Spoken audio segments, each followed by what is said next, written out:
Bonjour à tous, ici Space Maxstar. Dans cette vidéo, nous allons parler des stations spatiales.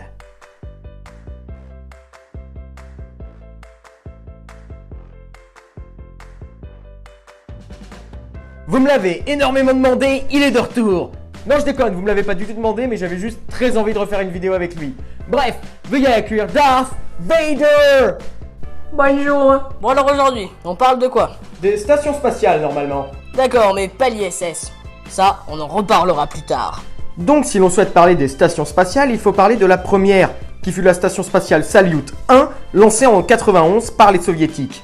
Mais le problème, c'est que son altitude très basse ne lui permet de rester en orbite que 5 mois. Ah ça c'est bien les Russes, hein, jamais capable de créer un truc qui... La première station spatiale américaine fut quant à elle le Skylab. Littéralement le labo du ciel. Plutôt stylé, on va pas se mentir. 3 équipages y ont passé au total près de 171 jours entre 1973 et 1974. Après cela, 10 laboratoires spatiaux européens ont été lancés par la navette spatiale américaine entre 83 et 98.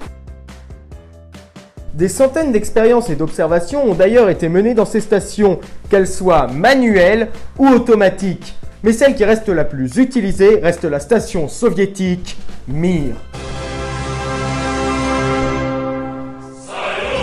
Eh bien en fait, non.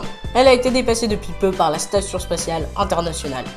Et ouais, tu te sens mal là, hein? Oui, enfin, cela n'empêche que la station Mir, lancée en 1986, a accompli plus de 76 000 fois le tour de la Terre. Et ouais mon gars! Mais son dernier équipage l'a quitté fin 99 et depuis 2001, ses restes sont au fond de l'océan. Alors, poupou, non. C'est mon émission, ok?